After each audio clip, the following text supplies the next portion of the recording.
Welcome to lecture 14 of EfficientML.ai. So today we are going to learn something new, which is efficient vision transformers. In the last lecture and the lecture before that, we talked about large language models. Basically, how do we apply transformers to solve natural language processing tasks? But transformers is so powerful, the model capacity is so large, it is even helpful for those vision tasks. So in this year's EfficientML.ai, we thought it might be crucial to add a new chapter, which is about vision transformers. But vision transformers are pretty big. They have to be big in order to have good performance. Then immediately, we want to solve the problem of the efficiency. How do we design those efficient vision transformers that run fast on the hardware? So this is the agenda for today's lecture. We're going to first introduce the basics of vision transformers. How do we use transformers to solve vision tasks compared with language tasks? And also, how do we accelerate it? What are the efficient designs of vision transformers, such as using the windowed attention, using the linear attention, using sparse attention? And you can see the sparsity here is actually quite different from the sparsity we have visited before in the weight sparsity. And then, since ViT require large data set to make it effective, and we not always have those large-scale data set which is labeled. So how do we utilize the self-supervised learning to exploit unlabeled data by contrastive learning and also masked image modeling? Finally, let's combine what we learn about language and also vision to talk about multimodal large language model that can handle both vision and also language inputs. Now, two representative modalities. One is using the cross attention, like in Flamingo. We're going to introduce perceiver, and also using visual tokens, treating image as tokens in the PaLM style. So it'll be a pretty exciting journey. And let's start with the basics of vision transformers. So naively, let's think about how do we apply transformer to images? So previously we mentioned we can tokenize the word in language to use a 1D representation for each token. What about the image? Can we tokenize images? A natural way would be like to chop image into several patches, and each patch we treat it as a token. In this example, we have 9 patches, and then we can put them in the 1D array to convert this 2D image into a sequence of patches, and each patch is a token, so that we can feed the token in transformers. And how exactly do we implement that? So this is we can put it in detailed context, like the image size is 96 by 96. We have 3 patches. So each patch, what is the size? 32 by 32. Okay, so now the number of token is 9. And what is the dimension for each token? 3 channels, 32 by 32. So 3000 dimension for each token. And then we have a hidden size of the transformer, right? So we pass it through a linear transformation to convert from the image domain into the hidden dimension, which is 768 in this case. So in this way, we do a linear projection of those flattened patches. So what is missing here? Everything is flattened. There's no relationship knowing that. So this patch and this patch, they're actually not contiguous, but they becomes contiguous in the patch. So how do we solve that problem? Actually, we can apply positional encoding so that you have the position information. A practical implementation for this kind of projection is by using convolution, because we are applying the same 32 by 32 conv weights across different patches. So we can naturally implement that by using convolution kernels, right? So the key difference here is that we have to use stride of 32. So there's no overlap. Kernel size is 32, stride is also 32. So window 1, window 2, window 3. So that's how we use convolution to actually implement this linear projection, since convolution kernels are very well implemented, very efficient on the GPU. And after that, we can treat it exactly the same as treating languages. We have the positional encoding, we have the hidden, we have the embedding, we added with the positional encoding passes through the multi-head attention, the layer norm, and also the FFN layers. So which is the same, exactly the same way as when we are treating languages. Just one token, another token, another token. So there are different variants in the ViT. So this is the typical dimension of the ViT base, ViT large, and also the ViT huge. From 12 to 32 layers, hidden dimension from 700 to 1,280. The size of MLP from 3,000 to 5,000. This number has hundreds of millions of parameters. In contrast, what is the size of Resampler 50? 25 million. So this is about 10 times larger number of parameters. For each vision transformer, you can apply different patch sizes. Okay? So here we can apply 2 all the way to 32 patch sizes. So the computation, which one's computation will be larger? Smaller patch size or a larger patch size?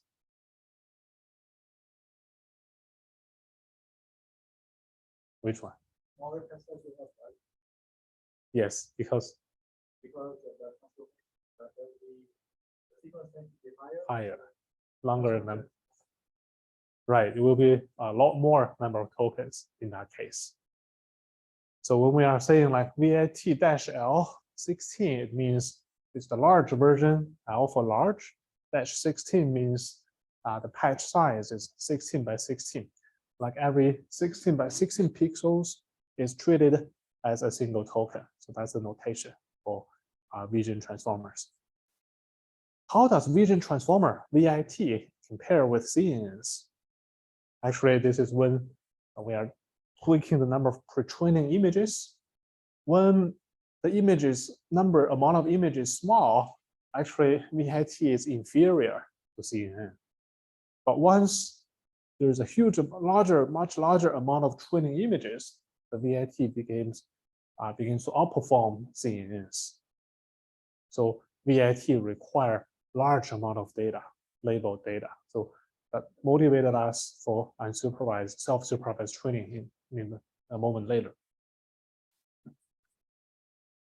Okay, so far we introduced the mechanism of ViT and how to make it faster. What is the limitation of ViT? What is the computation constraints, characteristics of vision transformers?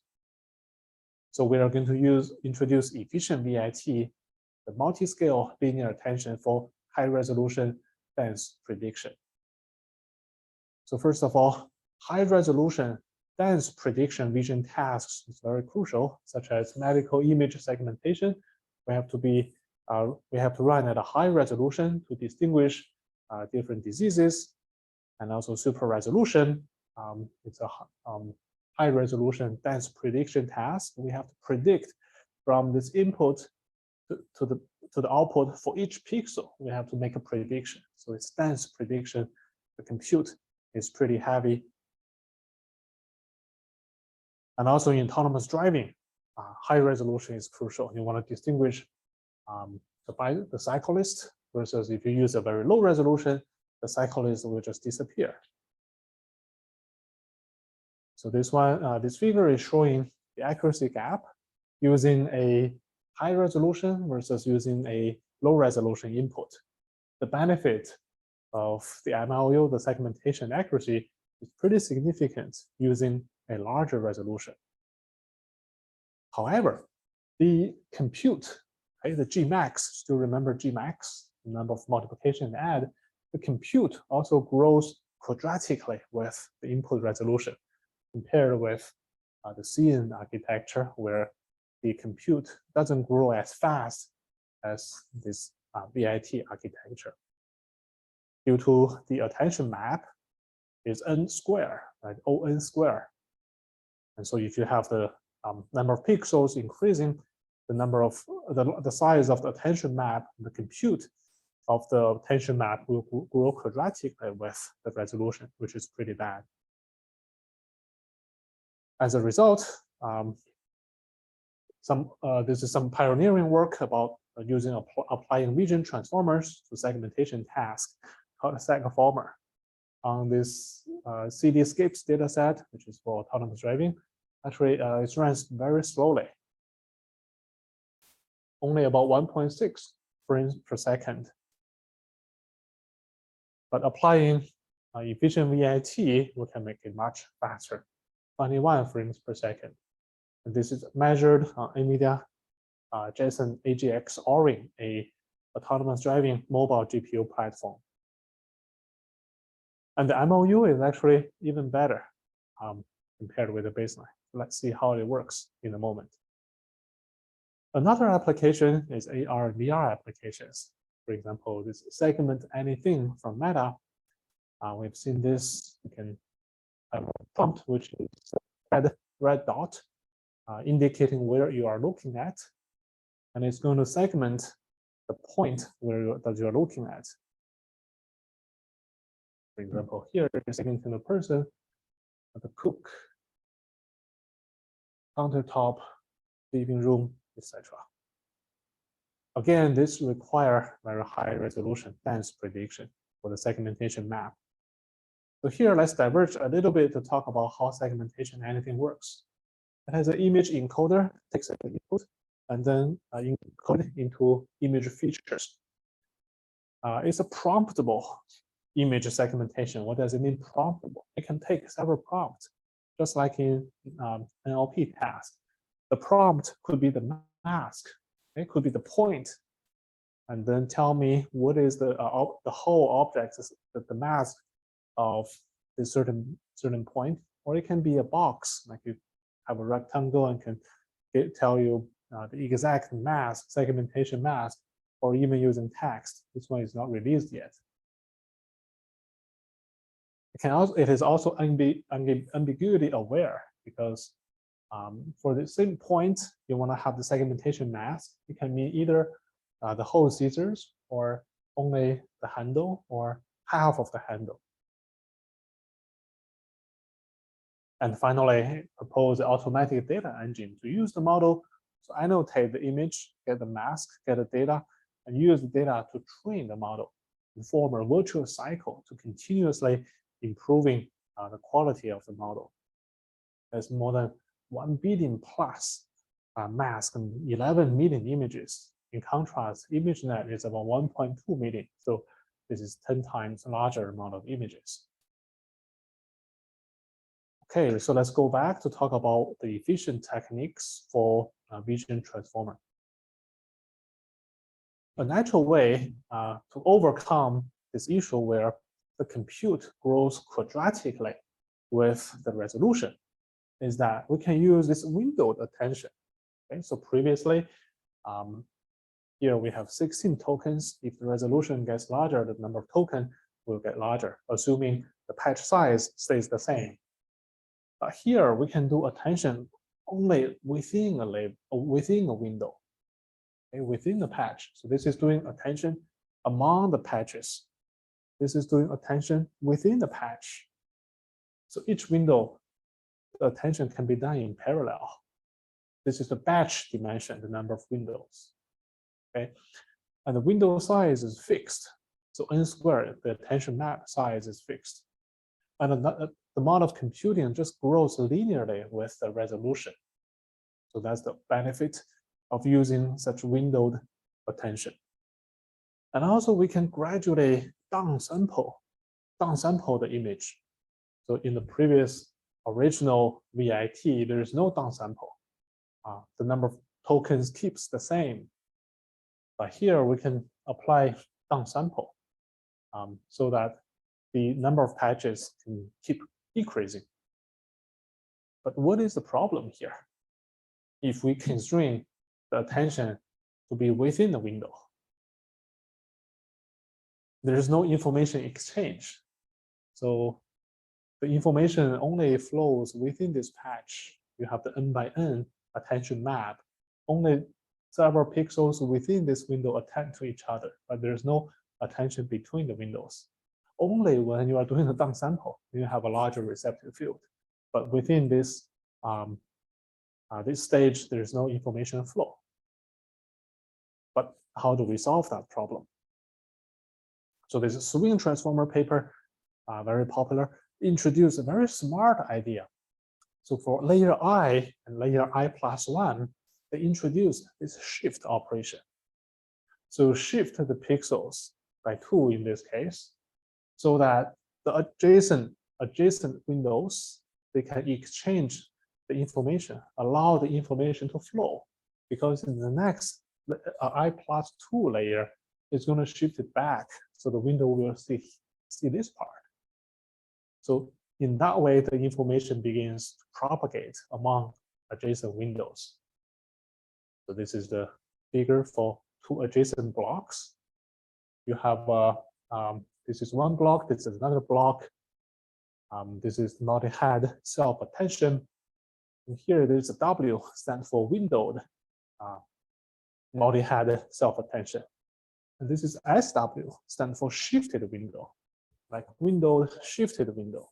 Okay, so we have this 2 consecutive layer window versus shifted window attention to allow the information to shift, to flow among different windows.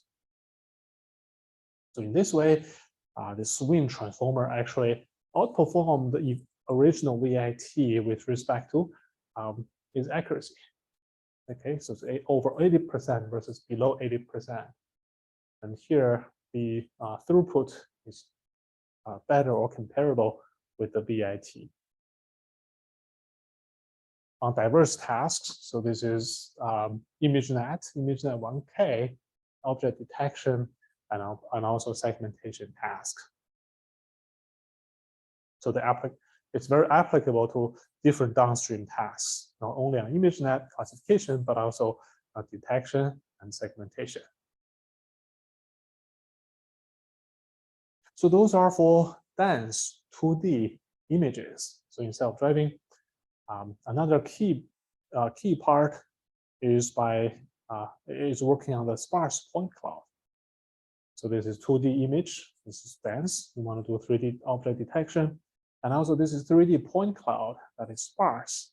Actually, it can be 99.9% sparse. So only 0.1% of the activation is non-zero. GE is going to introduce point cloud processing in the next lecture. But here, put in the context of vision transformer, let's talk about how do we apply transformer to solve not only 2D image problem, but also 3D point cloud problem. So naturally, we can follow the swing transformers idea. So this is the activation feature map for the point cloud. The point cloud is 3D, but this is just illustration. We show it on 2D. The difference with image is that it is sparse. Some of the points is 0. There's no object in that area. So lots of the points could be 0.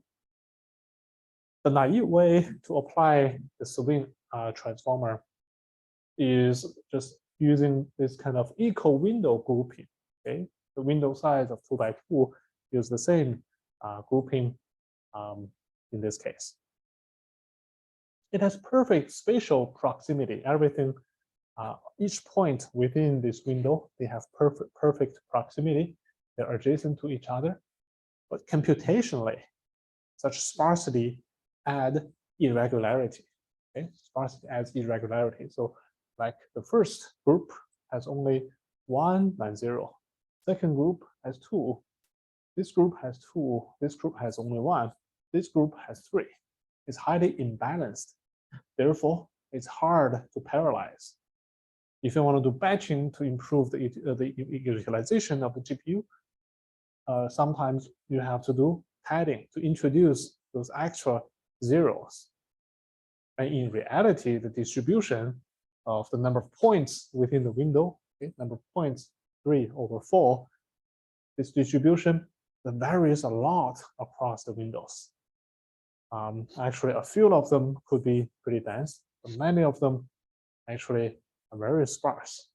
And they differ by 2 orders of magnitude, making it a lot of waste. So we designed a hardware-friendly way to partition the window, not by fixed window grouping, equal window grouping, but by such equal size grouping, so that for each group, they have exactly the same number of the voxels, okay? Same number of points, same number of points. But here, the proximity may not be guaranteed, since it's I and D. Those 2 points can be pretty far and farther in this group than any points in this group. But in reality, we find the accuracy is not degraded at all, but even better, and even match the performance of using CNNs. So in this way, we can be even faster than this CNN-based method and a lot faster than the conventional transformer-based approaches using the equal window grouping approach, which is slow, versus this can be much faster, measured on the NVIDIA Jetson Orin platform. So this is sparse window attention. How do we apply window attention not only to 2D images, but also to 3D point cloud? So the next technique is about linear attention. So window attention is one approach to turn those ON square complexity of the attention map into ON complexity attention map. Another way is by directly using linear attention. And let's see how that works. So this is the conventional softmax attention we have introduced in the large language model lecture, where you have QK transpose times QK transpose, you scale it by square root of D, pass through a softmax, and then you get an N by N attention map. This is where the memory and compute gets heavy, ON square. And then finally, you weighted average the attention map with the V to get the final result. We want to do something different. So previously, we are using the exponential exp function to do the nonlinearity. But we want to replace this nonlinearity function with linear function. Okay? So similarity of Q and K becomes relu Q and relu KT, rather than QKT transpose EXP. So using that, we do relu Q and relu K, do the mat mal, and then scale it by D. And we use that as the attention map to find the weight average of the V. What is a good thing about this is that we can exploit, since everything is linear in this case, relu is linear, rather than the softmax is not linear. Relu is linear, so ABC equal to A times BC, using this associative property of matrix multiplication. We can change the order of QK transpose times V. We want to calculate this KV first, and then times Q. Okay, so KV, pass it through relu, and then D by N, N by D. The resulting matrix attention map is actually D by D. Since D could be smaller than N, the D by D is no longer ON square. So compared with N by N, this D by D attention map will be smaller. And finally, we multiply it with the Q. Final dimension is still N by D, the same as previous solutions. So the interface, the input and output is exactly the same, but the amount of computing is OD square, is no longer ON square. So that's the trick about linear attention, turning this quadratic compute into linear compute with respect to the number of tokens. Seems like a good idea, but there's no free lunch. So this is comparing the attention map of a softmax attention versus the linear attention. Do you see some difference? The attention map for the softmax attention is very sharp at these key points, like the eyes of the dog, the nose of the cat, etc. Well, for this linear attention is much softer. It's much softer, as we can see from this attention score. Okay, for these 5 values, with softmax, it is very sharp distribution, and without softmax, the distribution is relatively flat. So this is one limitation about using this linear attention. It also lacks this multi-scale learning ability. Rather than n tokens, everything can attend to each other. So it's probably okay to capture this global information, but this local information capturing, local information capturing is worse compared with the softmax attention. And as a result, the accuracy, by directly changing from softmax attention to relevant attention, you can imagine the accuracy gap is pretty significant. So we need to do something to change it. And since the local information, what is a good primitive to model those local features? It's convolution, right? Convolution handles those local feature extraction. So can we partner this linear attention with convolution, solve this problem? And the solution is actually quite straightforward and very simple. Just to insert a convolution branch together with the radial linear attention branch. So now you not only have this radial linear attention branch, but also the convolution branch together with the linear attention branch. So here we are using a depth-wise convolution, which is lightweighted, followed by a group-wise convolution to reduce compute cost and also aggregate nearby tokens to do those local feature modeling to get multi-scale QKV tokens. Multi-scale, one scale, another scale. In this scale, each token has aggregated the 3 by 3 in that region, aggregated its neighbors' information so that you can have such multi-scale QKV tokens in one branch, another branch, and then you feed it with FFM and depth-wise conv.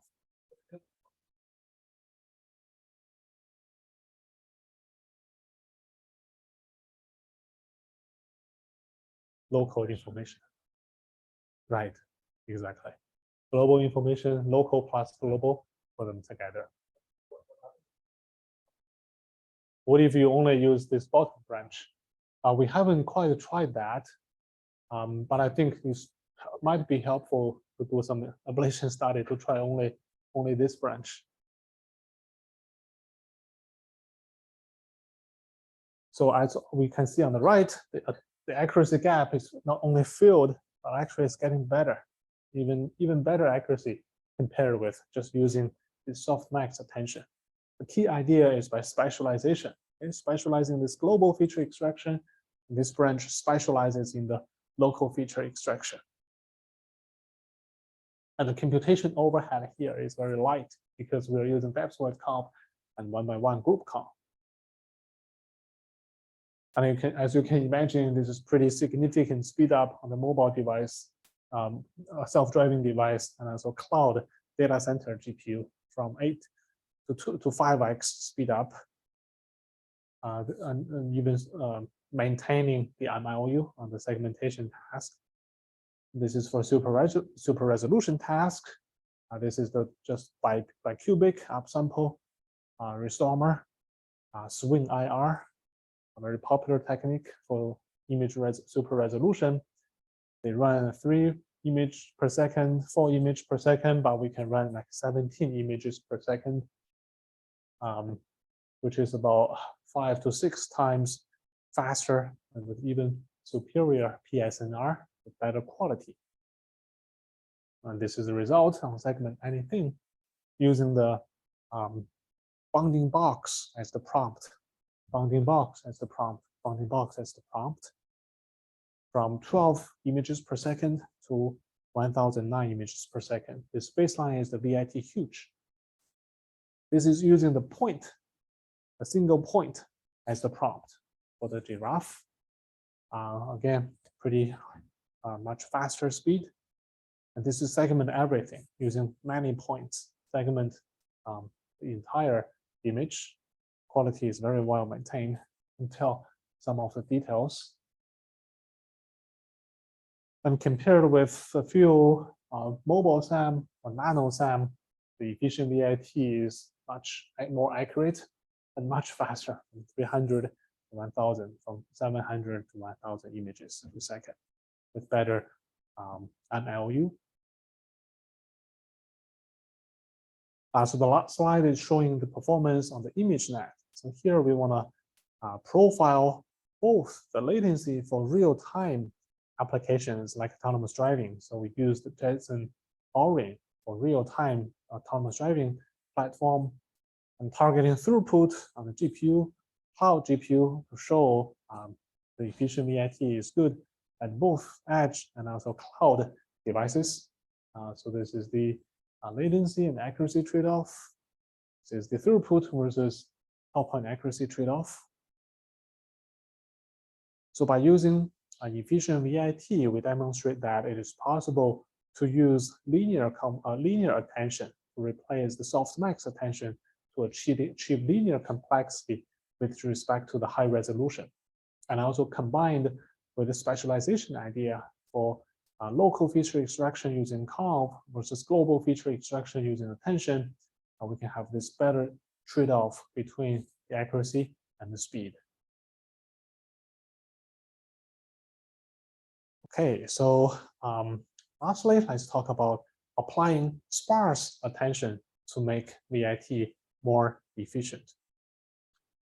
Since the vision transformer divide image into patches, we can actually think about, should we use sparse and high resolution patches or using dense but low resolution patches? So this is resizing the image by half the resolution, but it's dense, versus sparse pixels, high resolution. They have exactly the same amount of compute, since the resolution is half, but here the number of pixels, number of patches is reduced by 4 times, so the overall is they are equal.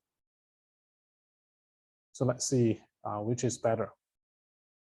So we can try applying this activation pruning to introduce this sparsity into the windowed attention. Okay, so previously we have this amount, this times this amount of windows. We can sort the windows importance by looking at the L2 activation magnitude for each patch. And this one is probably larger, and then we are going to sort them, and we keep the top K important windows and throw away those unimportant smaller windows. And as we go deeper, we can gradually get more and more sparse in this direction. This is very hardware friendly. Why is that the case? Doesn't require specialized sparse kernel. Because within each patch, the attention is too dense. We are pruning the number of tokens, the number of patches.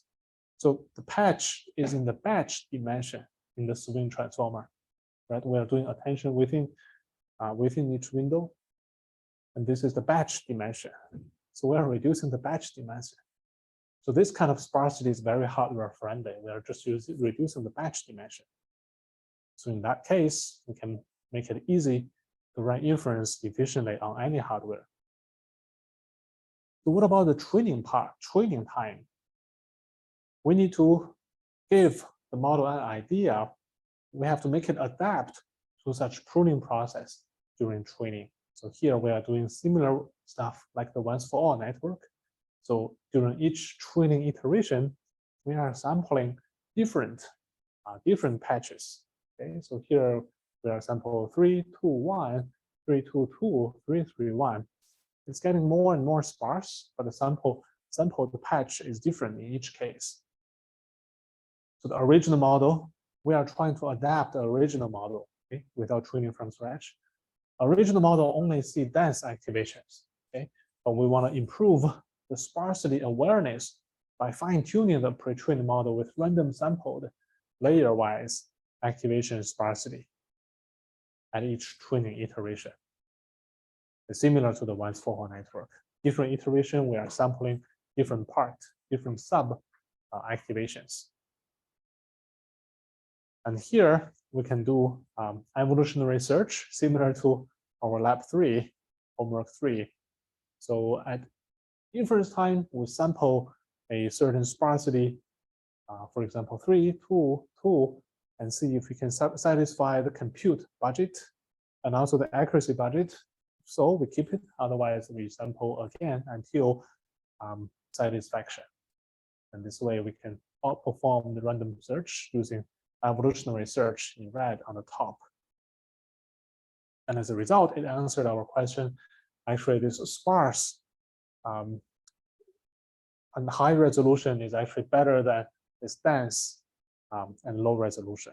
Okay, so with the same MLU, the speed is about 30% to 50% faster compared with using the dense but low resolution counterpart.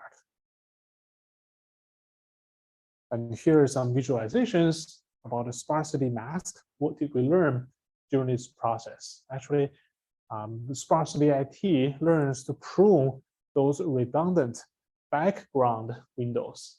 Like in this case, this is a faster version. This is an even faster version, 19 milliseconds, 24 milliseconds.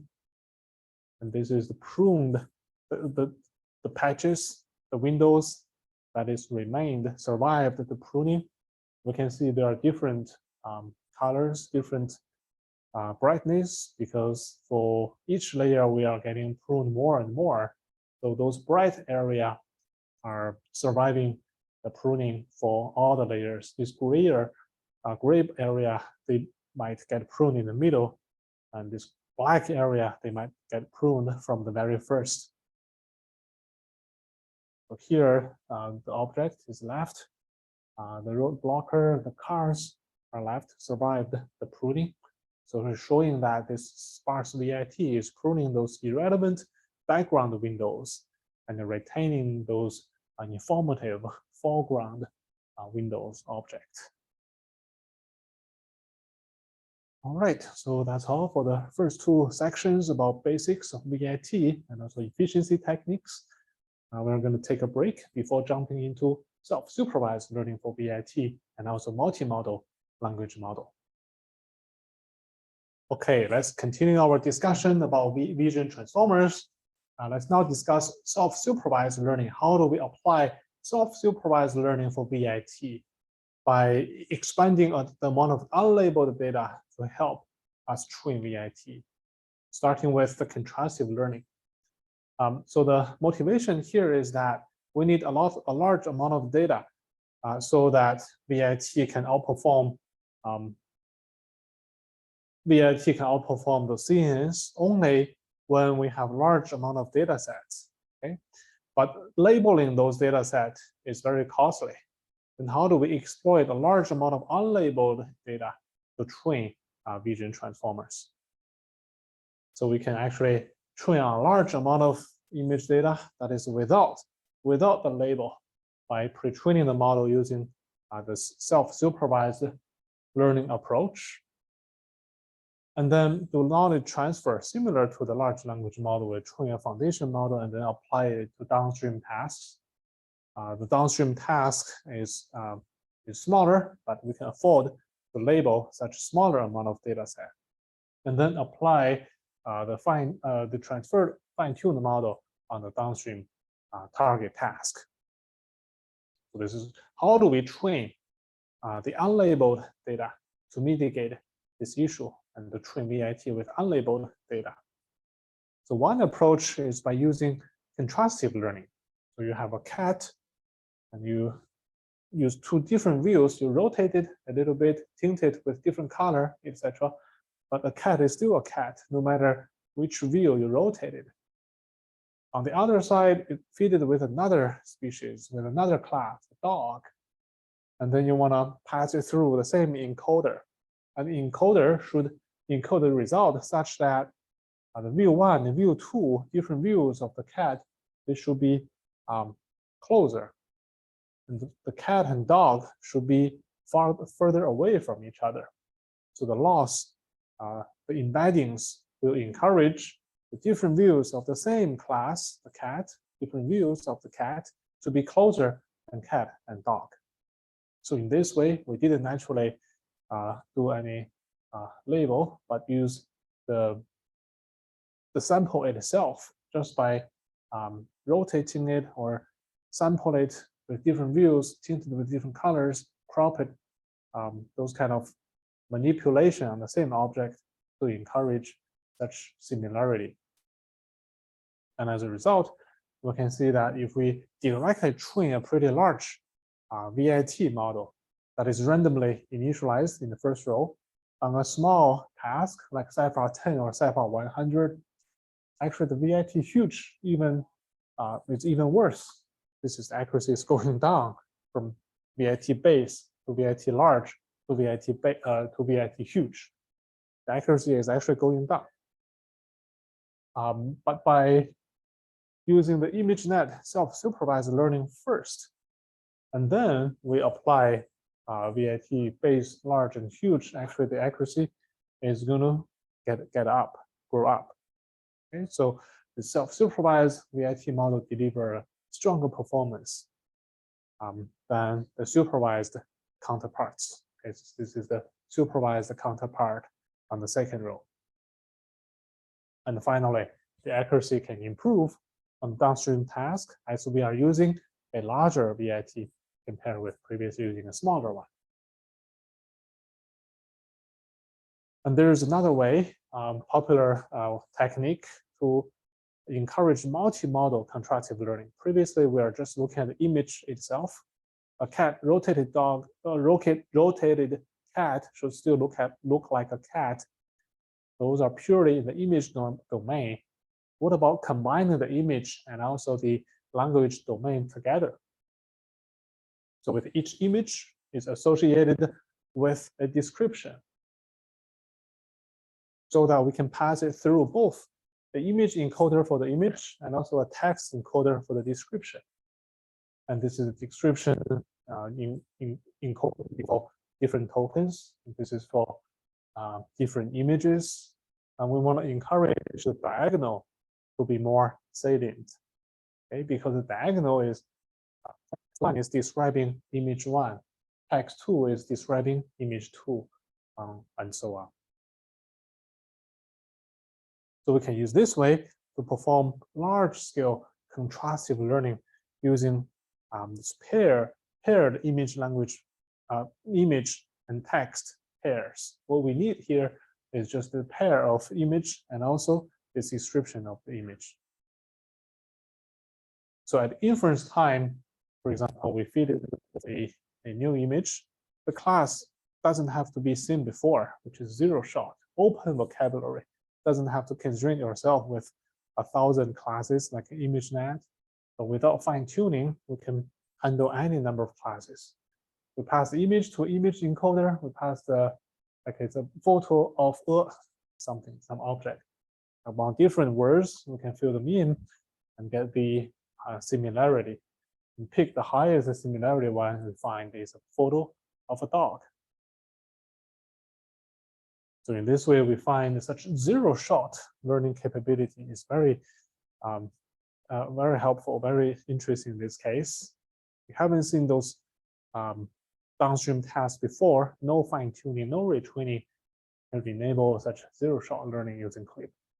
We can also have very good linear probe result. Linear probe is saying we use a feature from this model, this CLIP model, and we train only one FC layer on the extracted feature to validate the quality of that feature and actually surpass different baseline models. Another way is actually using masking, masked autoencoder to perform self-supervised learning. There's no label, we're just given the target image, similar to masking the language. Here we are masking the input image. Some of them we blacken it out away, only have a few tokens. For example, this one, they are masked away. This one is capped, masked, etc. And the task is try to predict the missing patches, predict those missing patches based on the image that is seen. This is very similar to the masked language model, where we are masking away part of the words in the sentence. Like the movie is very something, asterisk. So we are trying to predict the token. And in ViT, each image patch is a token, right? So we can use the masking idea to do self-supervised learning for vision tasks as well. And the task is basically to predict the masked token. And in language model, what is the percentage of the mask? Usually it's a bit low, like 15%. We can mask away 15% of the input tokens at random and predict those masked tokens. So here we apply it with the token embedding together with the positional encoding all together, feed it to a transformer encoder, and finally predict the masked token. Can we apply the similar pre-training strategy in the vision? So actually here, we mask several patches in the input. These are the survived patches that is unmasked. And here in the encoder, different from language, we only process those unmasked tokens.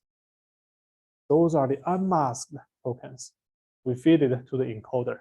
Compared with in NLP task, the masked token is also fed to the transformer.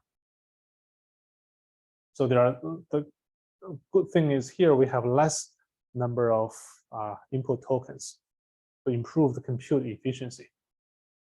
And after the decoder, we get the same number of tokens as output. And according to the position of the mask, like mask, mask, unmask, mask, mask, unmask, according to the position, we are going to recover the full tokens, combining both masked and also unmasked token and pass it through this decoder and trying to recover the original image. And here we use a light decoder to process all the tokens. The number of tokens is getting larger, so here we are using a light decoder.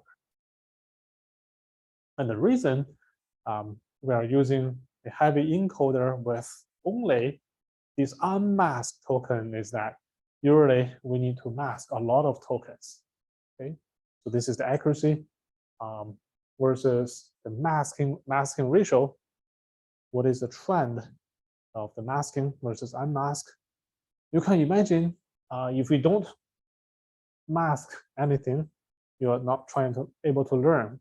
But if you mask too much, everything is masked. It's very hard to predict what is the patch. Okay? So there's a sweet spot somewhere in the middle. It's roughly 80, 70, 80%, between 70% and also 80%, depending on if it is linear probing or fine tuning. Okay?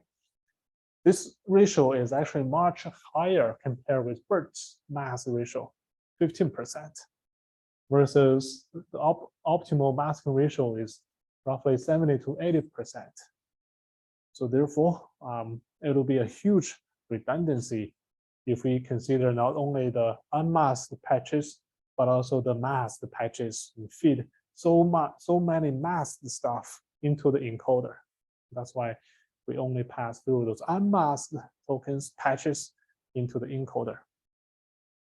And since the decoder has to decode everything, we just feed everything into the decoder and use a lightweighted decoder. So this is what it looks like.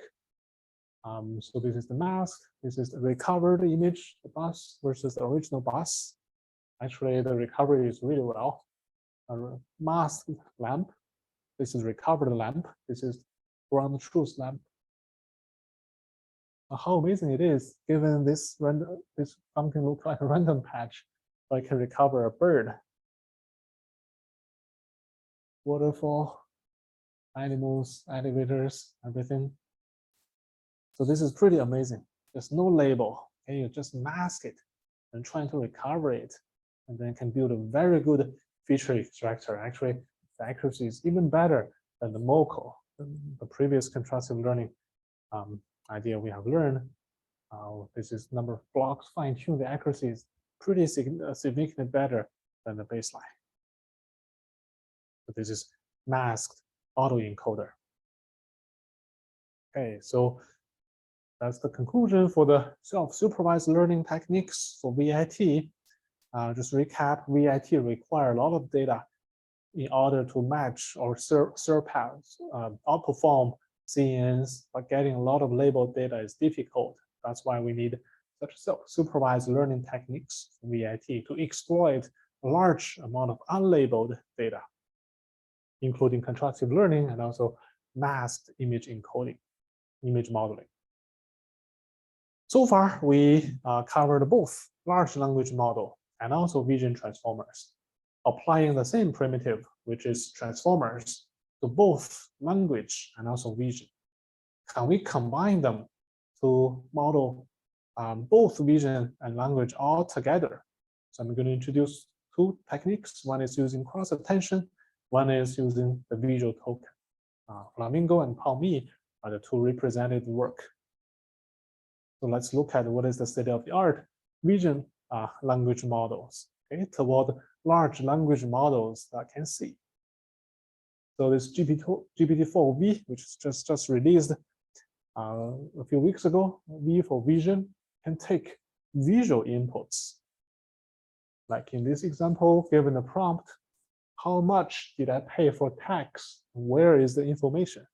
The number and also localizing the number in 3 receipts. It's 1 receipt in Costco and 2 other receipts. Tax is actually pretty small, but GPT-4V can tell in the first receipt you paid $3.72 for tax.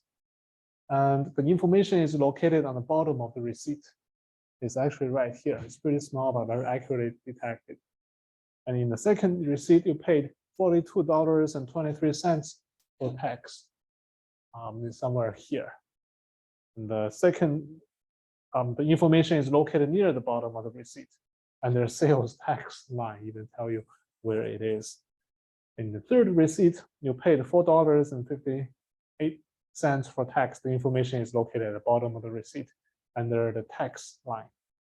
In total, you paid, even tell you how much you paid in total by summing them up together across all 3 receipts. So these 3 receipts are still individual, independent. You don't have to link them together. Oh, you still have to link them together by simply summing them up together. But let's see a more complicated scenario where you have to do reasoning across images. So how much should I pay for the beer on the table according to the price on the menu? The vision language model has to first recognize what is the name of the beer and then find the corresponding beer magna from the menu here, $6 for each, and the 2 of them. So let's see how it performs. According to the menu, the price for magna beer is $6. Since there are 2 magna beers on the table, total cost for the beers will be $12. Pretty amazing. They can link the information, the position information, the detection information, and also the math, everything together, and to be able to do OCR to find the text here and match the text between this image and this image and find the corresponding relationship. And doing the reasoning where the total cost equal to the number of beers times the price per beer and extract the price per beer from the image here. And such a vision language model can also improve the productivity and relieve us from very tedious tasks like extract the information, read the text in the image, and return the information in the JSON format. What is the class, date of birth, name, address, everything, expiration date, etc. from the driver's license. We can tell the GPT-4V can tell class, the date of birth, name, everything very accurately, although it can sometimes fail, like the hair color says NA, but actually there is a hair color is brown. So there's still a limitation, but it's already showing a pretty promising result, extracting our desired information from images to improve the productivity. Then let's discuss how this is achieved. There are actually roughly two ways for visual language models. One is using cross-attention to inject vision into large language model. Okay, there are two modalities: vision, images, and also languages. We can use a cross-attention QKV to mingle them together, to mingle the tokens together. That is using the cross-attention approach. The other PaoMi style is using treating the input image as a visual token, so that you can concatenate the image token with the text token and feed everything together into the language model. And let's see them one by one. Flamingo is a representative pioneer work for vision language model using the cross-attention based approach. Okay. So large language model is frozen. So here, language model is frozen. This is the input. This image, this is a very cute dog. This image, this is. Let you continue fill in the sentence. It should be a very serious cat. A very serious cat. And how do we insert the image, combine that with the language? So previously we have a language model in blue, and now we can feed the two input images into the vision encoder. It can be a clip, for example, vision encoder, or any pre-trained visual encoder. This is frozen, no training. Similarly, the language model block is frozen, it's no fine-tuning. And here we have a new block, which is called perceiver resampler. What it does is basically the image may come in different resolutions. We want to make sure we feed the same resolution to the cross-attention layer. We're going to talk about this in the next slide. So for now, we just turn this different input resolution image into the same number of tokens, no matter how big, how small it is. Here we get the same amount of image tokens. And now we feed the image token through this gated cross-attention layer. And then what is the cross-attention? We are going to introduce that later. So we are going to train from scratch this perceiver and this gated cross-attention followed by FFN layer. Okay? And let's see how they work, how the cross-attention work, and then how the gated cross-attention work. So let's first talk about the perceiver resampler. So the input size may differ, okay? And if it's not vision, not image, but also video, the number of frames may also differ. So we'll make sure after the perceiver, we get the same amount of number of tokens. In this case, how many patches do we have?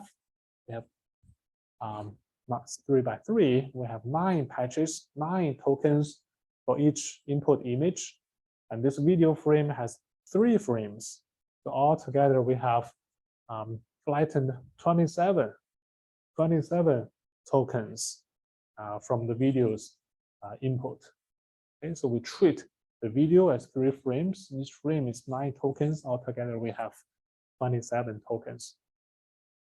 We also want to learn a latent query, latent query. In this case, as an example, the number of tokens is 5 in this case.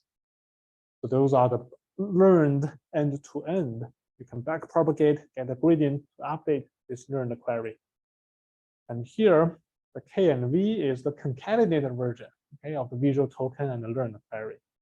So here we are concatenating this 27 image token with this 5 tokens of learned query. So we get a the K and V, they are of size 32, 27 plus 5. Okay? Concatenating them, 27 plus 5. While the query is the learned token. The query is the learned token, 5 tokens. Implementation-wise, we initialize the learned our learned tokens. RD is the shape. Okay? And here, the feature is the combination of the flattened version of number of timestamps versus number of tokens per timestamp. So 9 times 7, 9 times 3 is 27. And then the KV is concatenating this learned feature with the flattened version of the image token. And the Q is basically the learned latent token. Okay? And we have the QKV in this case. So what is the dimension of the output? How many tokens do we have in the output? We know the Q has 5 learned tokens. The KV has 32 tokens. The final number of tokens equal to the number of tokens in Q. Right? It's QK transpose times V. The dimension is following the dimension of Q, which is 5. In this case, no matter how many input visual tokens you have, the number of output tokens is always 5, which is the learned latent query. And you can set that number so that you can always get the same amount of output token through perceiver, no matter what is the resolution and no matter what is the number of frames in the video. So the output is always 5 tokens by dimension. So this is the perceiver resampler from varying size large feature map into a few fixed size visual tokens. And by this cross attention, we inject the vision information into the language and everything becomes blended into token. And let's see how is that blending done. Okay, so this is the 5 by hidden dimension in our previous example. And we feed this gated cross attention followed by dense layer. Okay, so this is something new. Okay, previously we have seen this attention FFM, but now between them we have a 10H gating to control how much information from the image side we are going to inject to the language. So here we have the 10H alpha times this attention. This is the original cross attention, the Q and the KV. And this 10H, this alpha is initialized with a 0. So not using the image information at all. So we're going to learn that gating parameter for the cross attention and also for the FFN, which was initialized from 0. So initially we are not taking into account the image information, but as we learn, we are going to gradually take the input image information into the FFN, into the attention mechanism. Okay, so let's see how does Flamingo perform. This is in-context learning capability. So the input prompt, we can give it 3 examples to describe the task. Like this is a chinchilla, they are mainly found in Chile. This is a Shiba, they are very popular in Japan. And then as this is, and let you fill in the rest. It's going to say, this is a flamingo. They are found in the Caribbean and South America. Similarly, what is the title of this painting? What is the painting displayed? Where is the name of the city? And you can tell the location, the city. Similarly here, you can do OCR. This is basically telling the language model to do OCR to recognize the text from the image. And you can tell from 2 examples, you can tell third one without any description of the task. 2 plus 1 is 3, 5 plus 6 is 11, basically doing OCR and also doing math. You can tell is 18. Oh, there's a adversarial example here. iPod. It's actually performing quite well. This is Apple with a sticker on it. What does the sticker say? Actually, we are doing the visual dialogue. What does the sticker say? The sticker says iPod. Where is the photo taken? It looks like it's taken in the backyard. Do you think it's printed or handwritten? It looks like it's handwritten. What color is the sticker? It says it's white. It's actually doing a quite good job. And similarly, we can do others, like this is a picture of two teddy bears on the moon. And can prompt it, what are they doing? They're having a conversation. What object are they using? Looks like a computer. Is it surprising? Yes, it's surprising. Why is it surprising? I think it's surprising because teddy bears are not usually found on the moon. It's a lot of common sense, actually. Here, this is a cityscape. It looks like Chicago. What do you think this is Chicago? Because the shed acronym on the background. Give it another image. What about this one? Which city is this? Our famous landmark, help you recognize it. It's Tokyo. I think it's because of the Tokyo Tower. We do this multi-round conversation pretty well. So there's another style of vision language model. Okay? By treating these input images as tokens, as image tokens. Okay? So taking visual inputs as tokens so that we can support a lot more flexible modalities, not just vision, not just vision and also language, but also others like control, okay? Like the robot states, like neural 3D representation, a lot more other modalities. So treating everything as tokens. Okay, so language token, this robot state token, image token, language token, and how to grasp the blue block, and then the output is first grab yellow block and then blah blah, and can convert it into the control signal. Okay, so this can be very helpful for robotics applications, since both the vision and also the robot states can be embedded into tokens, and we just feed everything into the large language model, large language model, so it can handle a lot of manipulation tasks, and also handle this visual question answering. Like given this image here, image is embedded as a token, image token. Question is, what is the image? Answer them in emojis, and then it's going to tell a lot of fruits in emojis. Describe the following image, and then can say a dog jumping over a hurdle at a dog show. Okay, so this is can also handle this language-only tasks, tabletop manipulation, and task motion planning, and also this is the final result using the robot to manipulate the banana and directly output control signals as tokens. Instruction is displayed here.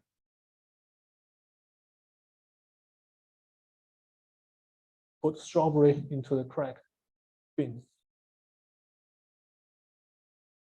So here we are using the natural language model to add extra common sense. It knows that strawberry should go to the same bucket of strawberry bucket.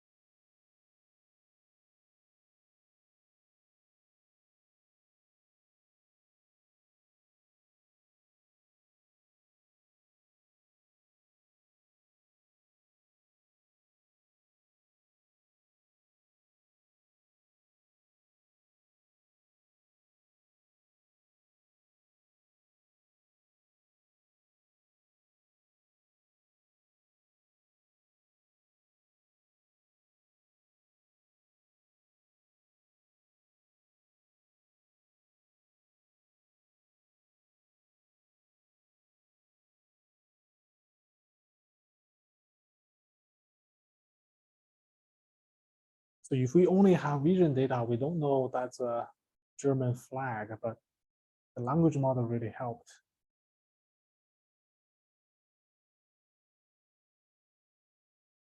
Okay, there are more fun examples to see.